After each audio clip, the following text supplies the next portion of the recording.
testing. Can you all see the screen? Alfred, can you see?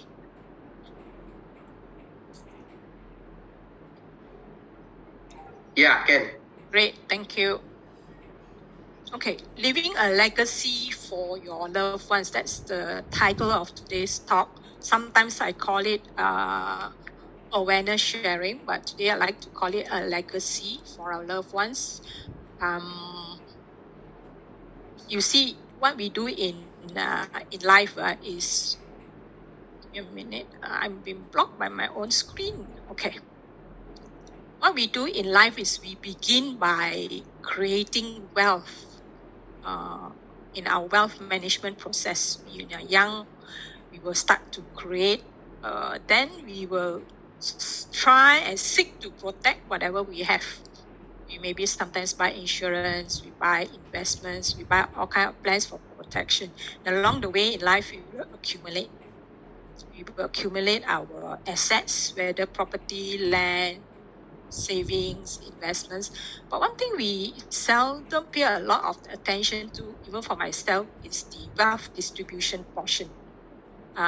We always think that that comes later in life, or maybe when I am senior citizen, or when I think it's necessary. So this is an area that we always have the creation, protection, accumulation, but the distribution part is not so well focused.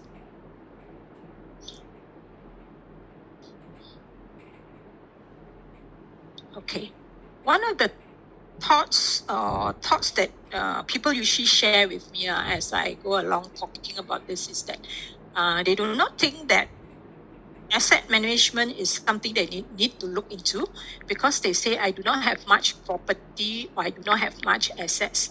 But we need to remember that all our assets, however small, they are frozen upon our demise.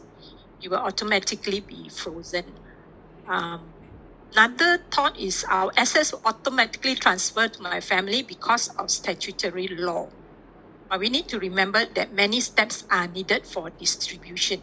For example, I shared with the housewife that perhaps the couple needs to consider, because they have small kids, in the home.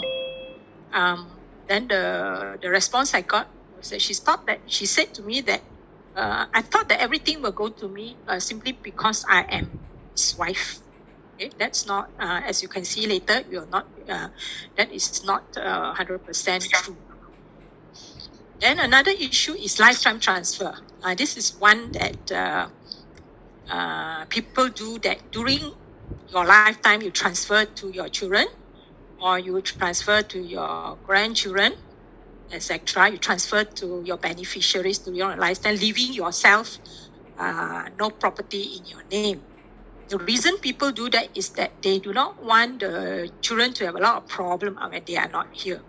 However, we know that in reality, some elderly people are not looked after, and they may lose a place to stay as they do not own any property. Sometimes this is not due to children not being filial, but sometimes it is also could be, we do not know who go first, right? We don't really know in this fragile environment, especially with the COVID period, has taught us that we really do not know who will go ahead of us. So lifetime transfer is not a good solution. I do not really recommend that. Another one is that all my assets are in joint names, hence my spouse will automatically get all. We need to remember that by law, spouse gets only 1/3 of your asset. It's not automatic. Or another one is, later I'll consider it as still I'm young and I'm busy now, but we all know that life is fragile, right? So estate planning is an important. Actually, we can consider that as a gift to our family. If we plan our estate well, we make the will well, a valid will. That's a gift we can leave behind. Our family is a gift. Now, why do I have this chart here in front here? You will see that in the year 2007, okay, NST, stated here that 40 billion unclaimed cash and assets left by the dead. 38 billion in land and property, 1.5 billion under the registrar of unclaimed monies, 70 million with the EPF, and about 1 million land titles still in the name of the dead person. So a sudden demise by a family member without leaving a will will not only creates problems of inheritance, but also leaves the family stranded with outstanding loans and other obligations the deceased may have. Now, this was highlighted way back in 2007. Let's see what happens the next year. In the year 2011, it has gone to 42 billion, right? 42 billion in frozen assets. That is a story here. If you can see my screen, there is this story of this girl by name Mariam, which is not her real name. She was born with disabilities and nobody cared for her about her welfare. When her mother died, her relatives abandoned her, and as they found her to be a burden, so her neighbors sent her to a charity home. But everything changed when Mariam died. At her funeral, many of her relatives came. The reason is why? Because they found out that she actually had left a small fortune and they wanted a piece of that fortune, which they claimed as their rights. So at the funeral, which is supposed to be conducted, argument and fights broke out over who is entitled to inheritance. And all this happened due to the absence of a will. So this is a sad story of what happens when, in this case, a person who is disabled, and she passed away. So in this particular year, we have 42 billion. Now, what about another year? Let's see. Give me the sentence. Let me go on. Oops, why is my screen frozen? Thanks. Okay. In the year 2014, 42 billion rise to 60 billion. This is an article from the new Natural Resources and Environment Deputy Minister. He said this is partly due to apathy and lack of awareness on procedures. People do not know what to do. So 60 billion have not been claimed by us since Malaysia gained independence. That's what was reported the year 2001, right? And then coming to now, closer to 2021 September, 90 billion unclaimed money frozen due to poor estate plan. So you notice it's rising, not decreasing. And just recently only I found this article in FMT. It says that when families are split because of poorly written wills, the Malaysian Institute of Estate Planners says having no will or an invalid one will create a multitude of problems.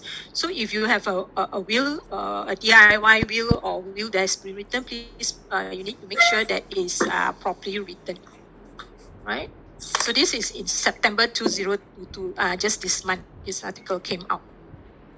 All right, so we can see that in Malaysia itself, there are billions due to people passing off without proper estate planning. Therefore, the money remains frozen there. Okay, so what do we do? Do we write a will or not? Do we want to use the government will by law, or do we want to use our own will, which means that one that you decide? What happens if you don't have a will? Without a will, what will happen to your assets? The asset will still be there. When that happens, assets are frozen. That's a given fact. Everything will be frozen. Then, without a will, we have to apply to court for a letter of administration. Now, with the letter of administration, then what needs to be done is administrator need to be appointed. And to appoint the administrator, we need to find all the beneficiaries, and they have to agree, they have to have a meeting, and then appoint an administrator. Everybody agree on. This administrator is very important. Got a lot of power one, so they must trust this person. Okay? Or they need to. They cannot agree. They have to seek the court to help. So after appointing the administrator, and the administrator bond is required. Now, what is this administrator bond? The administrator need to look for two sureties. These sureties, they have to pledge their assets to the court as of course, the slide says who want to be a surety, please raise your hand. All right. But this is not many people want to be a surety. I think it's pretty hard to get sureties because who want to pledge your assets to the court? If I have a house, I won't want to pledge it to the court especially if I'm not the only beneficiary. There are many beneficiaries there. And you see, but no sureties are required if your estate is less than 50K, you have a trust corporation, or you can ask the court to waiver. I want to talk about these sureties a little bit. So I'm going to move this slide down to the next one. Okay. And I want to share this, but requirements for sureties without a will. Okay, if you have a will, you don't need this, but without a will, you need these sureties. Why? The reason is to ensure the assets of the deceased can be given to the beneficiaries. Should the executor run off with the assets he was appointed to hold while waiting disbursement for the deceased family, this can happen in real life. After you give the power to the executor, he run away, then how? The beneficiaries will not get what they're supposed to get. So that's why you need the law requires a surety. Now, take an example. If the deceased has 500,000 worth of asset condo, each surety must pledge 500,000 worth of his asset to the court. So surety A must pledge 500,000. Okay? You cannot combine two sureties to make up the 500,000 collectively.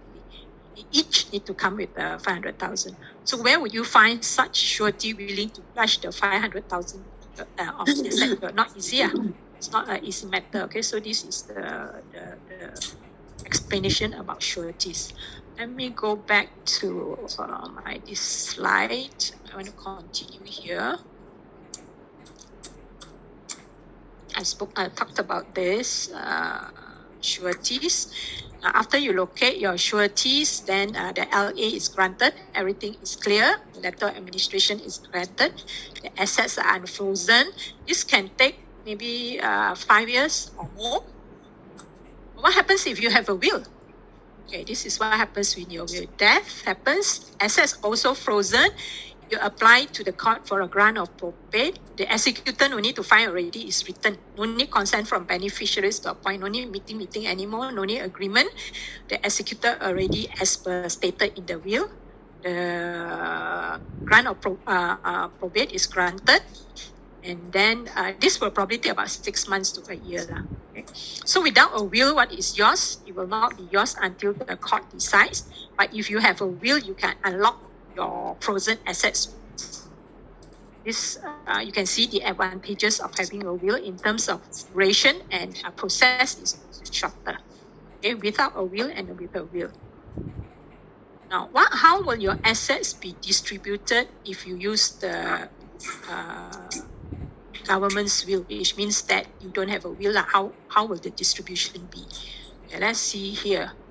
The family, the husband with the kids, and the wife. So distribution will be 50% to the children, 25% to the wife, and 25% to the parent. Parent are around, then go to the grandparents, 25% go up. Okay. If it is the wife who passes on, 25% goes to the husband, 50% go to the children, the rest will go up to the siblings or grandparents all the way up. Right? The doing will, so just listen for sake of information. So if you have Zoom the presenter. you have Bring over. okay. Where can I don't know. I just walk in only. Later lah. a minute? There's a minute. Okay. All right. I think you can hear better now. Okay, where was I? If you're using the government's will, just now I was saying that the husband, the wife, you see the children will always get 50%, the spouse, the 25%. So what happens if they don't have children? Then 50% will go to the wife, 50% will go to the parents, it go all the way up. Okay. As you can see, if only children, then it also will go all the way up. Right? So if you're a single person, if you're a single person, then it goes to your parent 100% all the way up. Finally, you cannot find, then it will leave as unclaimed assets here. So this is a distribution if you don't have a will. It is by governments who use the law. Next one is this one is just a summary of that. Now, if you use your own will, you can decide. You can decide. Husband has a will, he can give 100% to his wife. That is a stopper. Okay, it doesn't move up. 100% everything go to the wife, he can. And then the wife can accumulate the husband's asset plus her own assets. Okay, if she got no will, then it goes up to her parent. To this way, it goes up lah. All right. Children will get 66%, the balance will go up if she got no will. But if she writes a will, then she can give all to her children. All her assets that she accumulated together with the husband, she can assign it to the children, and it will not go up. So basically, a will is like a stopper from it, and it allows you to give. If you want to give a certain percentage to your parents, by all means, you can also do that. Right? So that's the advantage of having your own will. So I would like to just summarize with a will and without a will. Firstly, you can provide for your beneficiaries in the way you choose, okay, rather than distributed according to the law. Then another benefit is that your partner, stepchildren, illegitimate children, age relative, others who depend on you that you may have adopted, etc., you can provide it for it in a will. But under the law, this group of persons are not provided for.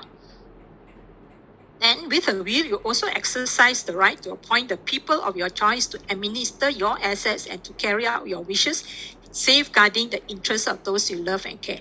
This appointing the executor is very important because this person actually gets your assets, your accounts and all, and will help you do the distribution. If you don't have a will, then you leave it to someone else to decide. Okay? With a will, no family contention could arise over the choice of administrator. We avoid conflict, all right, family conflict. With a will, you can also appoint a guardian of your choice for your infant children so that the support, health and education will be taken care of.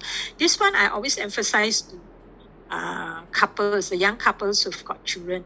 Sometimes they think, many people think that will is just for older people to distribute assets, but in a will, you can also you take care. In a will, you take care of your children by appointing this guardian, and also where your funds will come from for these children.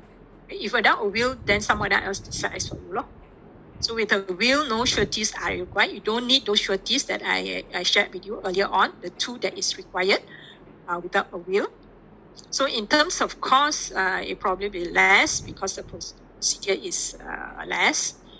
The duration with a will, the whole legal process could be a couple of months, but without a will, it can take years, and your assets could have shrunk in value by the time you get your LA. And most important of all, with a will, your loved ones are financially protected.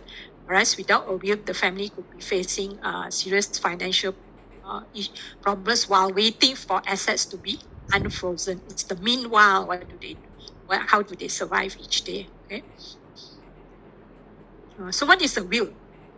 A will, the Malaysian Wills Act 1959 defines a will as a declaration intended to have legal effect of the intentions of the testator. Testator is the person writing the will concerning his property or other matters which they desire to be carried out in effect after their death. So here the main point is that the will has a legal effect. There's a legal effect to a document that has a legal effect. What makes a will valid? Many people ask me the question, is my will valid? Is my DIY will valid?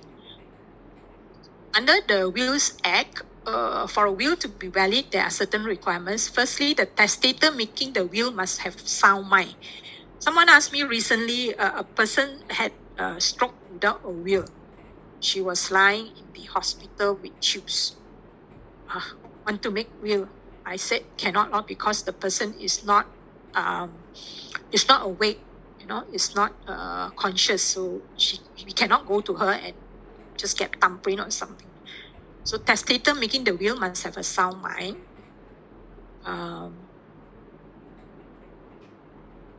This picture shows you last wish while running to the hospital. That's not possible. Age must be 18 years and above. Now the third one is it must be handwritten or typed. All right, it must be handwritten or typed. Fourth is it must be signed, of course, by the testator, but the two witnesses present at the same time. I have cases where people do their own. They get the will and then they say, my friend is in Ampang Jaya, I go to her and get it signed. And my another friend is in Shah Alam, I go to her to sign. So different time signing, it can make your will invalid. So make sure you as the testator sign it in front of your two witnesses present at the same time. Okay.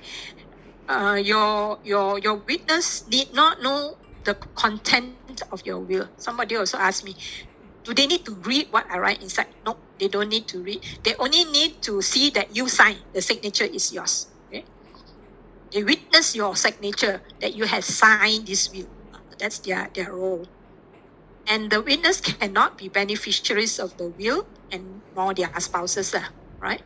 The witnesses are present to witness the testamentary capacity of the testator to be of sound mind when signing the will, and the eligible age for the testator is for the witnesses must be above 18 years old. Okay, so when you look for your testator, make sure you get the right persons. Now, single people, your will is not valid upon marriage. You are single, you make a will, but once you get married, your will is not valid. And upon conversion to Muslim also is not valid. Okay.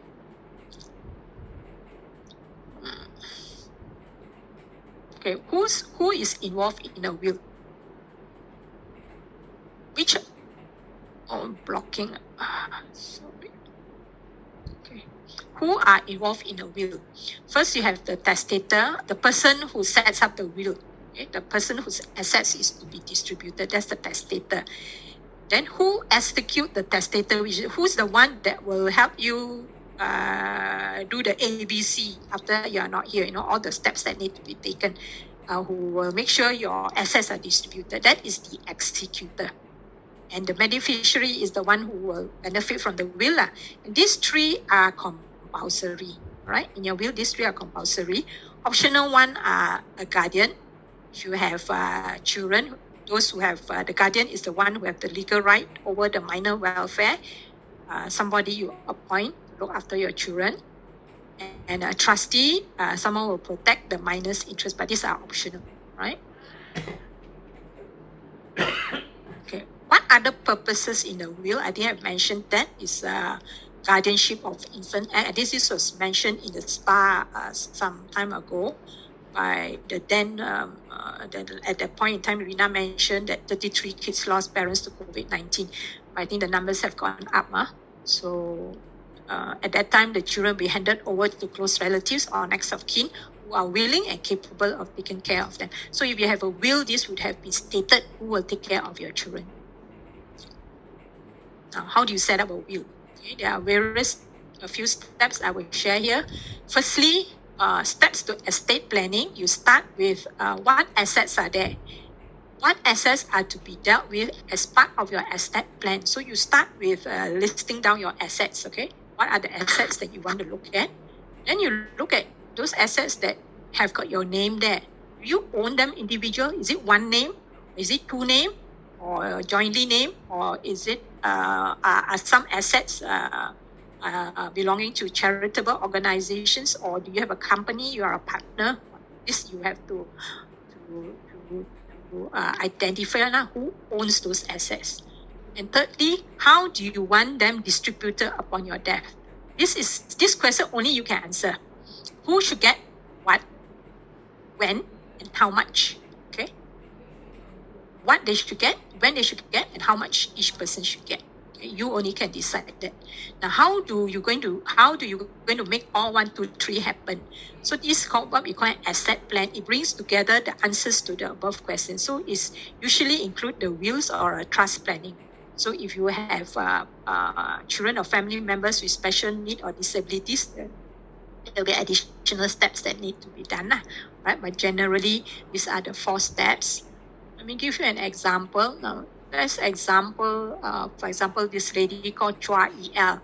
So she looked at, first thing you look at movable assets.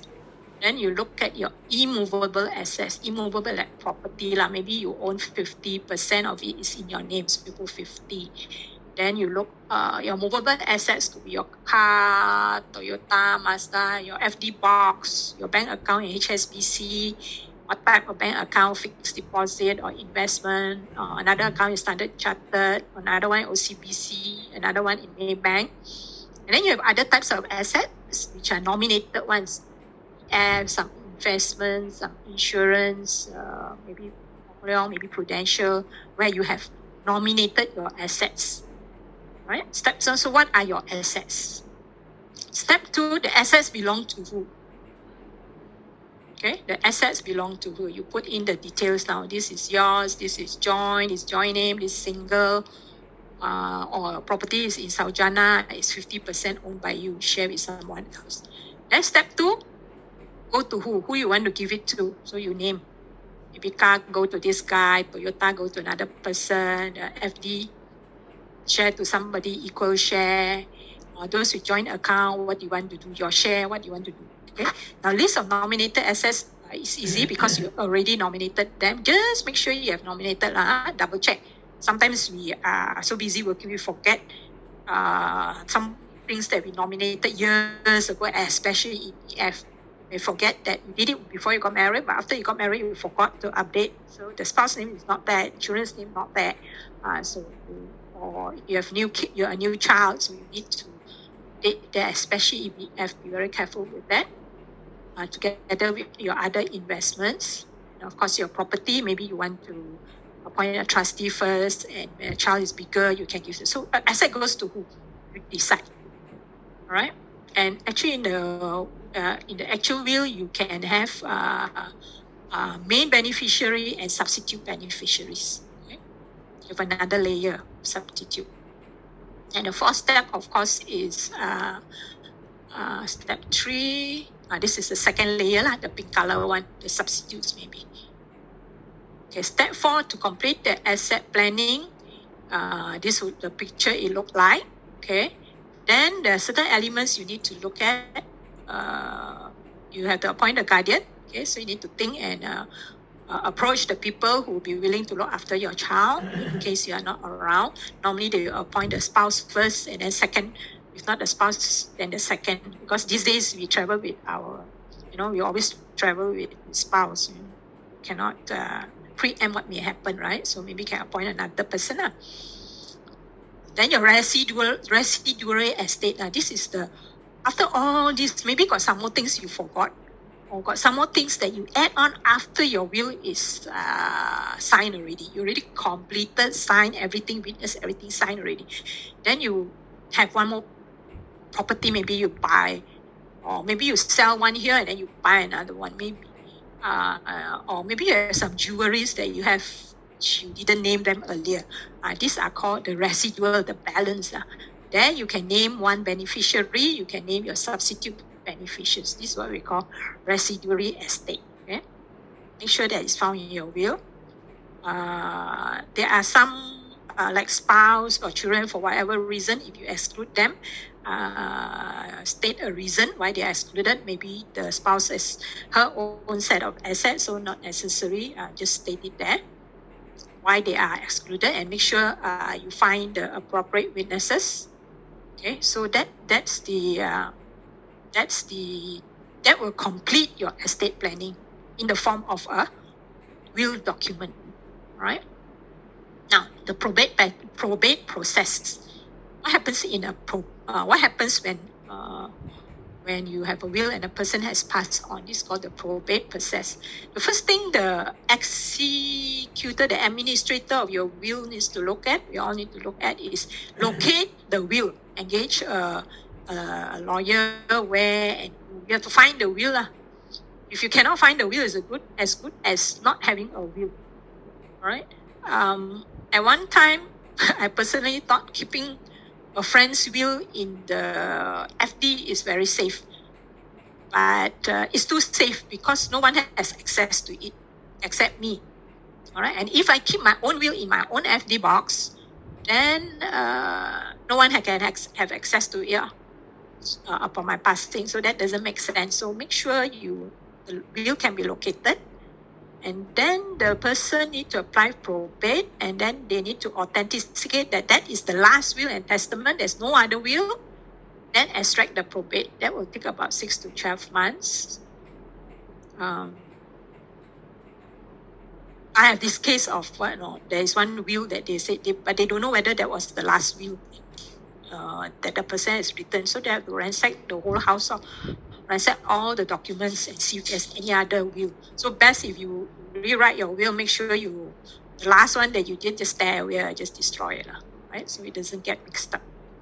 The second step is appoint the executor. The will be written already, the name of the executor. But the executor there, if there are problem, bad faith, unfit or capable, it can be removed. So normally, when you appoint the executor, there's always a substitute, either Mr. A or Mr. B or Mr. C. You can do that, okay? Then the executor has to open separate account for state administrative purpose. You have to open a separate bank account just for these purposes. This is the estate of the deceased testator. So estate of deceased Mr. So-and-so. Then he has to notify the banks, credit cards, stop the club subscriptions. And then the executor need to determine the value of the assets, where are the debts, and prepare statements for the beneficiary to look at. All this probably will take you 6 to 12 months. And then you have to identify creditors and notify them by advertisement. Sometimes you see newspaper, they will advertise so and so has passed away. Any one creditors, please contact so and so. So you have to ask the creditors to make claims. Executor need to do this because if not, then you become the problem become yours. Okay, so make sure that's done. Another element is settle tax. Okay, HDN, whatever tax, you better make sure it is used to pay up the tax first, because if not, then the executor becomes liable to pay. You don't manage the distribution. Okay, so make sure pay the taxes. Make sure that's clear.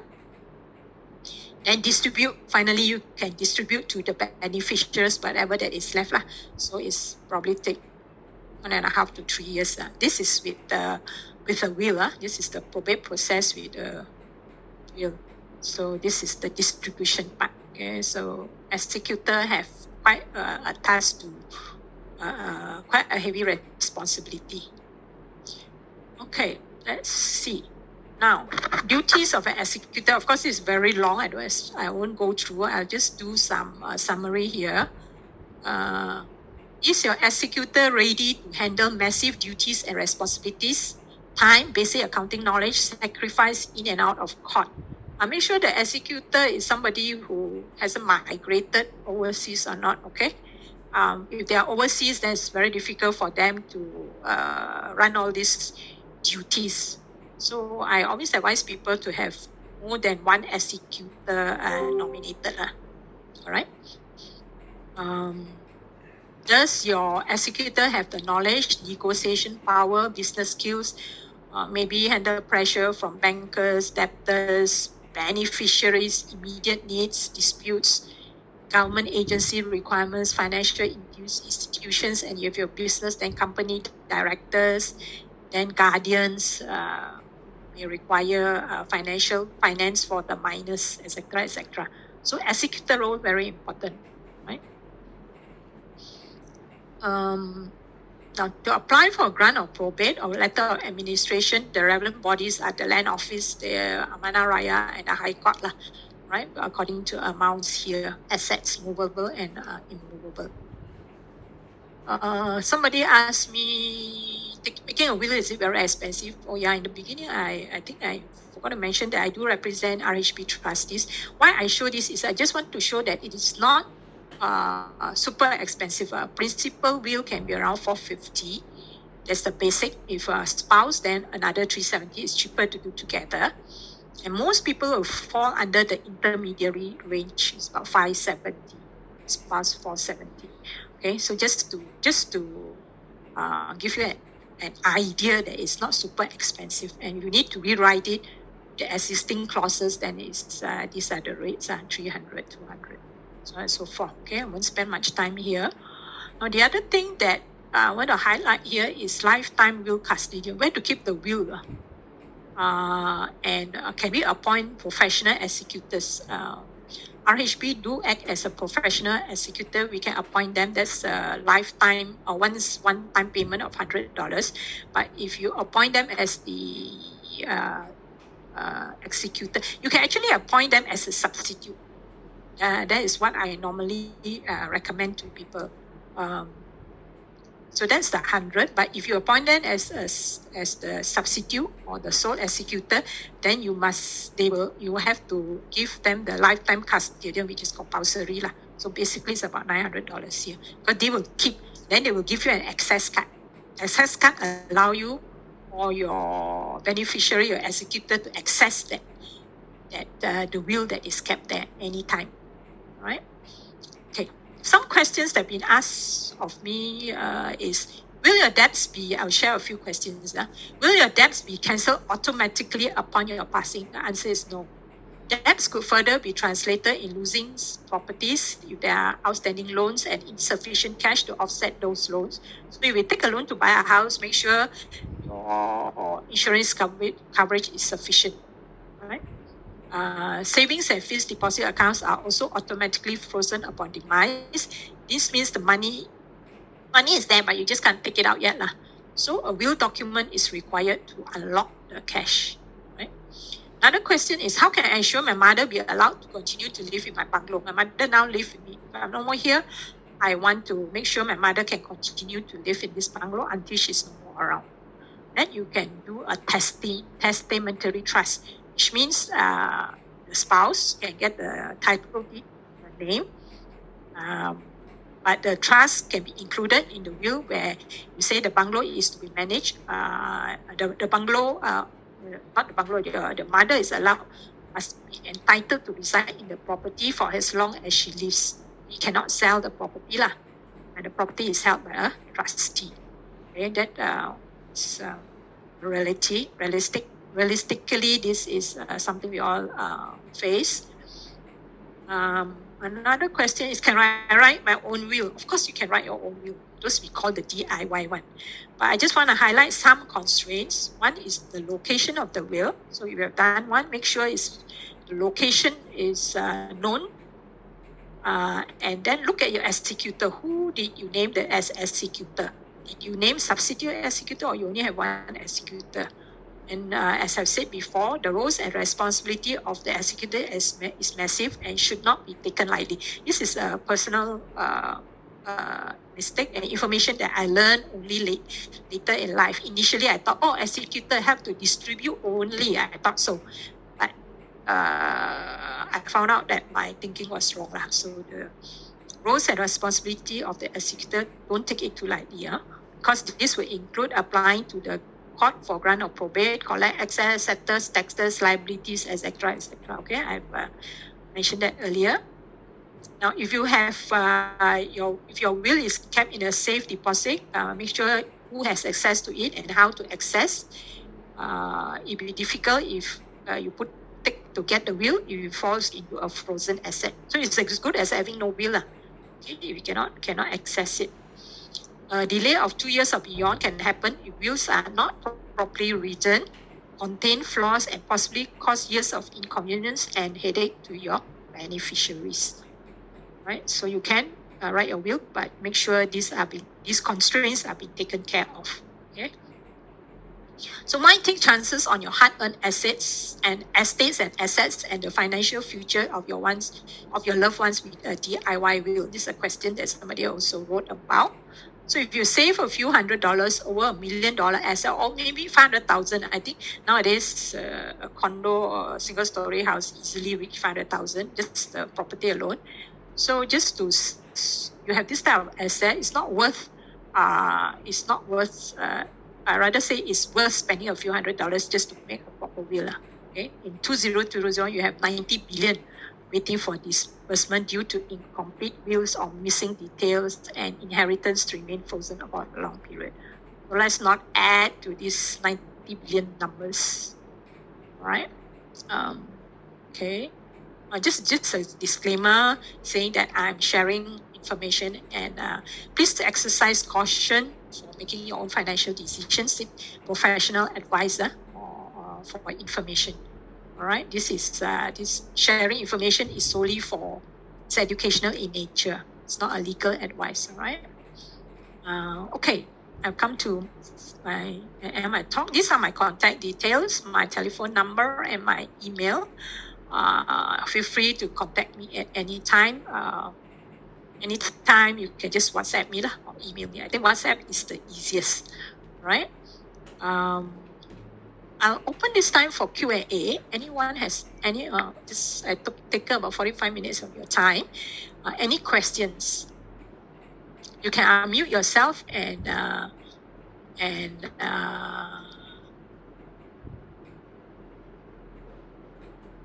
any questions? I think.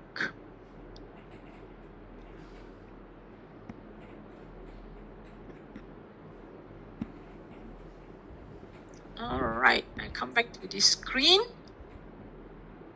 Any questions? You can unmute your own selves, or you can put on the chat.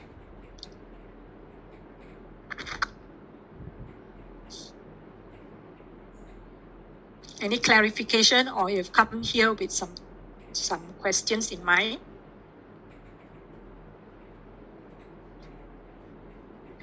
Yeah, Irene. Yes, Alfred. You were saying that. Yes. Executor has a big task, right? Now, and we have to locate our will. Am I right? Yeah. So now, can the executor keep our will? You give your will to the executor. Yes. Can? Can, Yeah. Okay. Can. So but if you have only one executor, yeah, and the executor keep the will, and no one else know, who will know who you have appointed as the executor? That's a good question. Because if let's say me if I go ahead first, I pass away, the first thing people will look through my things, isn't it?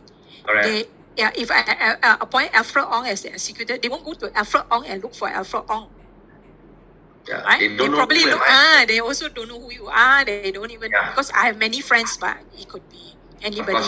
But so the first thing people will do normally is go through the documents and the things that the person have. Okay. You need to think about that, lah. Yeah. Yeah.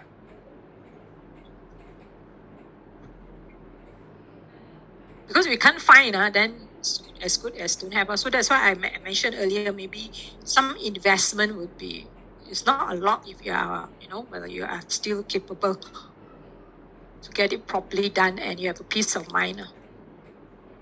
At least the family is taken care of, lah. That's my main point. Because I see quite sad when cases where they cannot locate and they don't know, and sudden death happens. It's quite common these days in this globalization era, pandemic era. Anyone else? Irene? Yes. I just want to ask a question. Yeah. May I know your name, please, if you don't mind, so I can. I'm Lim Kim Hock. Okay, Kim Hock. All right. So, yes, go ahead. a person has certain assets, but over in the course of time, assets do change. Right? They Agree. do buy new properties, sell old properties. They do buy shares, sell shares. Huh? Yes. So when you do a will, and then later all these changes, how do you going to handle this? Good question. Now, the first thing I will ask a person with many assets is, that's why you remember I draw just now the Chua picture, write down your assets and write down who you want to give to.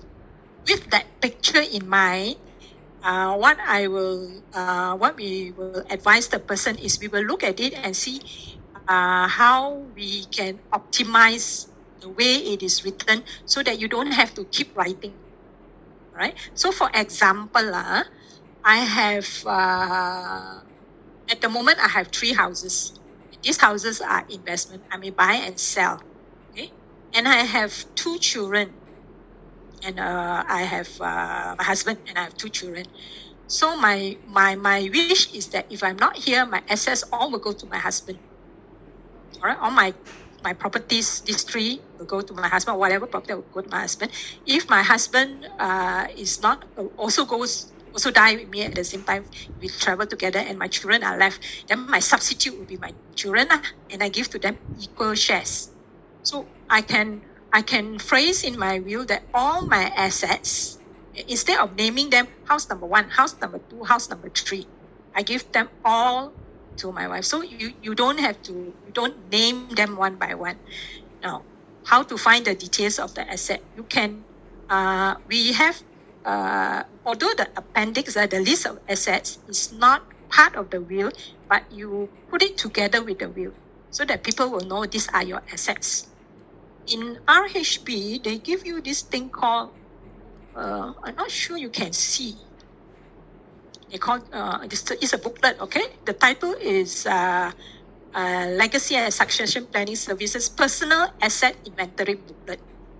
So if you have a case where your assets, like I mentioned just now, the 3 houses suddenly may change to 4 houses or 2 houses, the names change.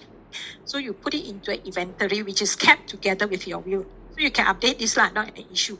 So you don't have to keep changing your will and then cost more money. As to shares, shares buy and sell, isn't it? Today I have public bank share. Tomorrow I sell and then I go and buy a Maybank share. So that will change. So you don't itemize your share, your Maybank share, public share bank share like that. Put all my shares in Bursa Saham Malaysia to be given to equally between wife and children. Equal shares, or go to wife first, substitute children, or to somebody else. So the way you phrase what you have written there is important. And if you have small things, then we normally recommend like motor vehicles, like car. You don't keep a car for life, is it? Maybe after 4 or 5 years, you need to change your car. After you change your car, you don't want to. You change your wheel, it will cost you money, right? So we will say, use the term all my motor vehicles to be given to maybe my son, or to be sold and equal share to the sons. Or if you only have one motor vehicle and you find that not necessary to itemize it, you put under residual because your residual probably will go to your spouse, your children. So it's the way you write the item, the clause is very important. So what we help people with is that we look at it and then we advise accordingly and see how we can optimize it. But if you want to write it like one house to son, the first son, second house to daughter, third house to the youngest son, then it becomes many items. Then it becomes hard. It becomes a little bit more difficult to manage when you sell your house. So it's a very individual method. That's why when we say in the estate planning, who you want to give, that part is very, very individual. So it's customized to your individual need. Does that help you, Kim Hok? Does that answer your question? Yeah. Okay. Thanks. Yeah, okay, welcome. PM me lah if you have anything else later. Anyone else?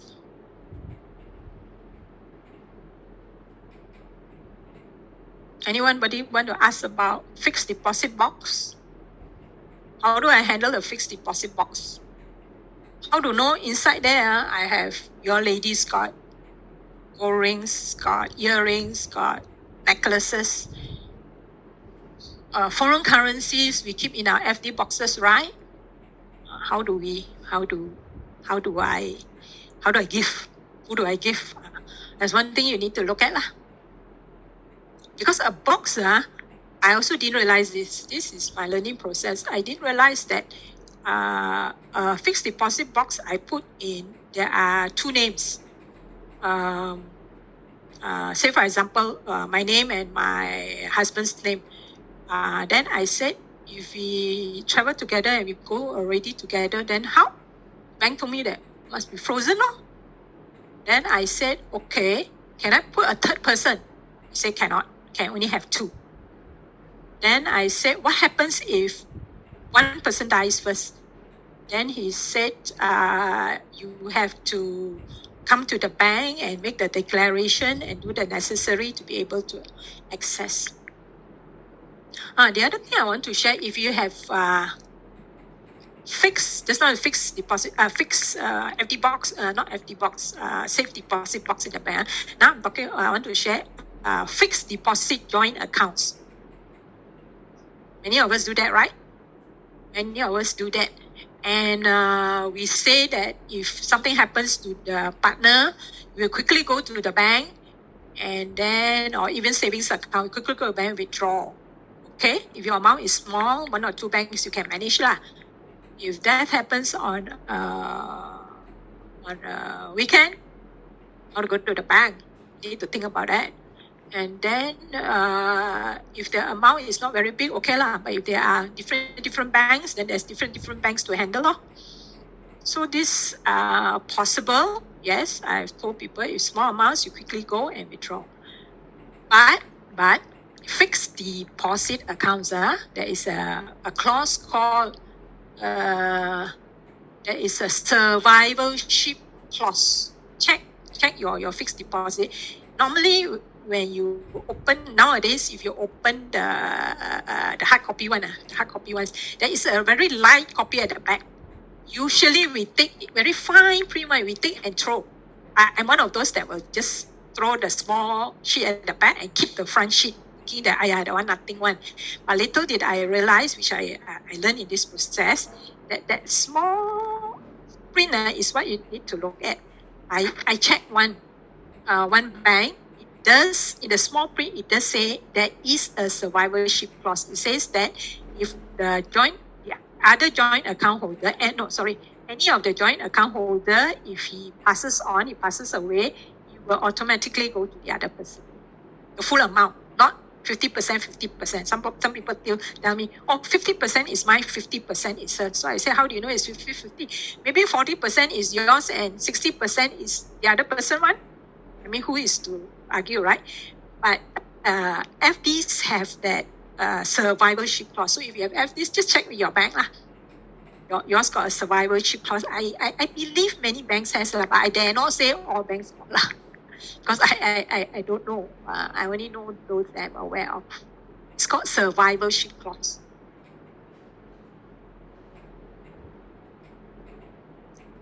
Anything else? Just 2-3 minutes more.